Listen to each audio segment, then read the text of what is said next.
Hello students, in this session we are going to see about basic concepts of cost accounting.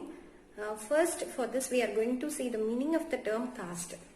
Cost is a very familiar term.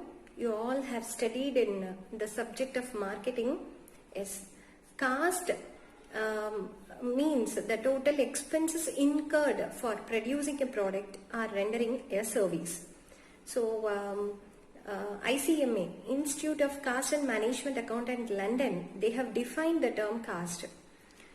According to them, cost refers to all the expenses actually incurred and notional expenditure attributable to a particular product, right? Actual expenses incurred means for producing a product, we are incurring number of expenses. Starting from buying raw material, and we are paying the labor's wages, and we are incurring number of direct expenses and indirect expenses. And what does notional expenditure means? The expenses which are not actually incurred but they are charged to the cost price of a product. If I am telling you an example, you can understand it very well. Suppose I am the owner of a building. I am carrying a business in that own building. I am producing a pen. I am producing pens, okay. While fixing the cost price of a product, I am charging certain amount as rent of a building. So, actually this is my own building. I need not pay any rent to anybody else, but I am charging the rent of a building in the cost price of a product. This is what called notional expenditure, right? So according to ICMA, cost of a product includes not only the actual expenses incurred for producing it, but also the notional expenditure which are all attributable to a particular product, right? I hope you understood the meaning of the term cost. Now we are going to see the meaning of the term costing. Costing is the process of ascertaining the cost price. Suppose I am telling you, I am producing a pen and the cost price of the pen is 10 rupees. How do I calculate this 10 rupees? So I am using some kind of technique or method for calculating the cost price of a product. This is called costing. So we are using some kind of technique or process or method for calculating the cost price of a product. This process is called costing. Again, ICMA, Institute of Cost and Management Accountant, London, they have defined the term costing. It refers to the technique and process through which we are ascertaining the cost price of a product, right? So in costing, there are various methods are there. Job costing, batch costing, contract costing, marginal costing. So in the subject of cost accounting, we are going to see one by one in detail, right? Then we are going to see the term cost accounting. Accounting is a very familiar term for a common student. Financial accounting we have studied very well. What we do in financial accounting, we record all the expenses and incomes incurred and earned for a business, and thereby we try to calculate the profit or loss incurred for a business. So what we will do usually, we will write the journal entry, then we will post it to the ledger, then we will prepare the trial balance, then finally we will prepare trading profit and loss account and balance sheet. What is the purpose of all these things? We try to find out the profit or loss incurred by a business during a particular year, and through balance sheet we try to know the financial position of a concern. So this is the purpose of financial accounting. Here in cost accounting, we are going to account the cost, all the elements of cost. We are going to account all the elements of cost. And what is the purpose of cost accounting is, through cost accounting, we are going to determine the cost before actual production commences. And there are some other benefits due to cost accounting. So the cost accounting will help the management in controlling the cost and to avoid unnecessary cost. So there are so many benefits are there for the management because of cost accounting, that we will see in the next sessions also. So I hope you all understood the meaning of the term cost, costing and cost accounting. Now we are going to see classification of cost. Classification of cost means grouping of cost according to their common characteristics. There are various bases for classification. We are going to see one by one. The first basis of classification is according to elements. It includes material, labor and expenses. While calculating the cost price of any product, we can find all these three. Material, as we all know, that is a raw material cost. We need raw material for producing any kind of product, right? Then labor, it means wages paid for laborers who are involved in the process of production. Only with their help only we are converting the raw material into finished product. And then expenses. Expenses, it includes both direct and indirect expenses. Direct expenses which are directly relating to production, and indirect expenses are office expenses and distribution expenses, all those selling expenses, or all are indirect expenses.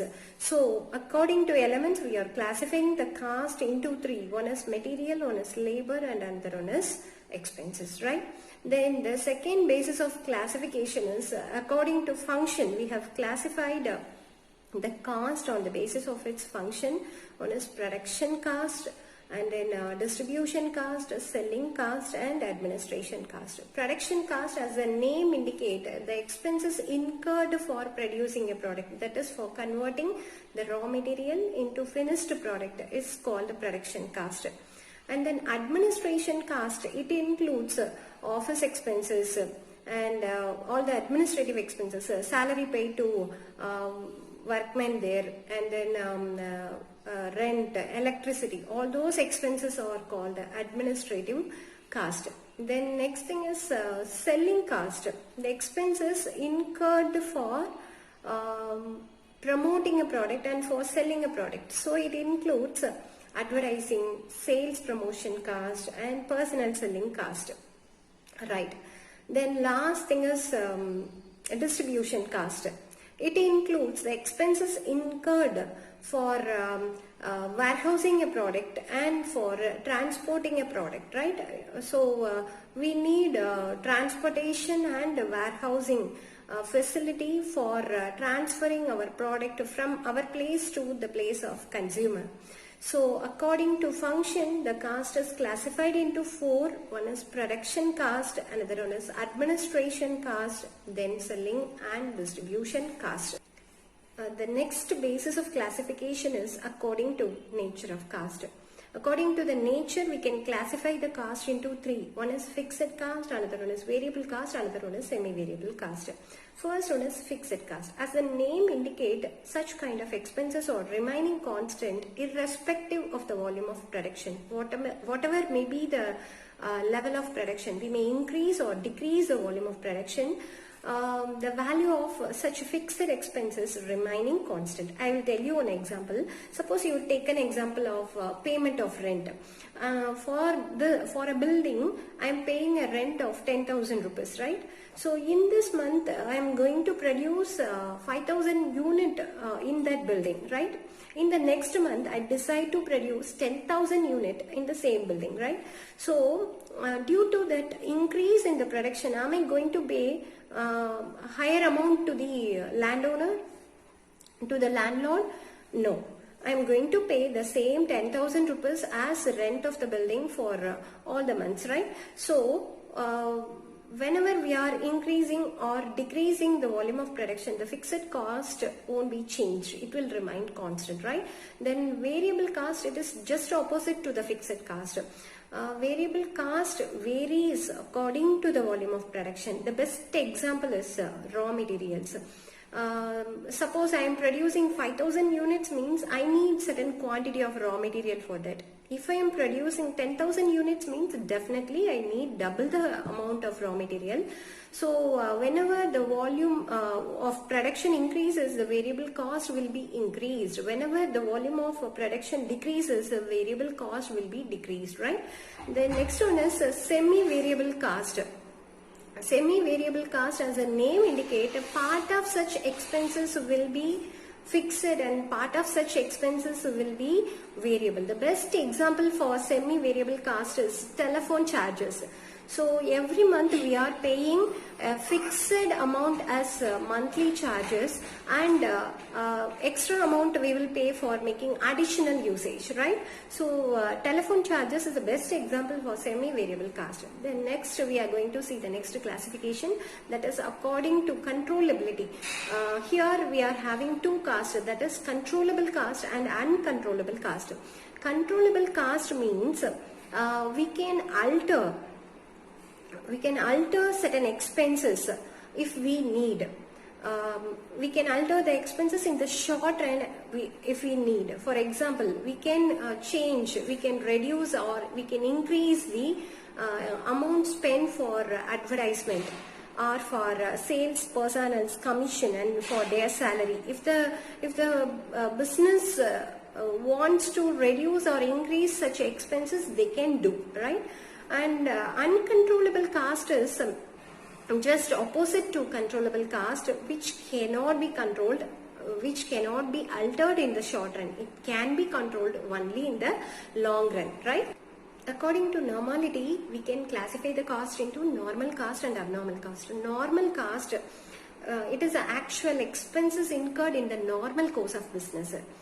Nothing has happened abnormally, and we are doing the business normally, and normal expenses are incurring means that is called normal cost. And abnormal cost means whenever there is an abnormal situation arises. You take a current situation, we are now in a pandemic. So due to this, we are incurring some additional expenses. For cleanliness, we are spending more. So that are all additional expenses incurred. That is called abnormal cost, right? The next basis of classification is decision making. According to decision making, we can classify the cost into several kinds. First one is shutdown cost. These are types of expenses which are incurring whether the particular business is running or not. So whether we run the enterprise or not, we need to make such kind of cost. That is called the shutdown cost. For example, take a present situation. Due to pandemic, many of the business enterprises are shutting down, and but they have to pay the rent of a building and taxes and depreciation of a machinery. So these costs are called shutdown cost. Then next thing we are going to see is sunk cost. Sunk cost, it is nothing but certain expenses we have incurred in the past, but in the present time we are not incurring such cost. So we need not consider such kind of expenses while taking any decision, right? So that is called sunk cost. I'll tell you an example. Last year we have paid insurance of a particular machinery.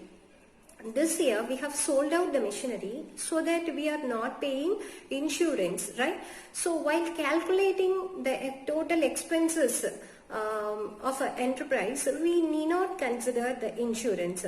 So such kind of costs are called as sunk cost. The next one is imputed cost. It is also known as notional cost. Notional cost, we have already seen the meaning in the beginning of the session itself, right? So such kind of expenses are actually not incurring, but we will consider such kind of expenses while calculating the cost of the product.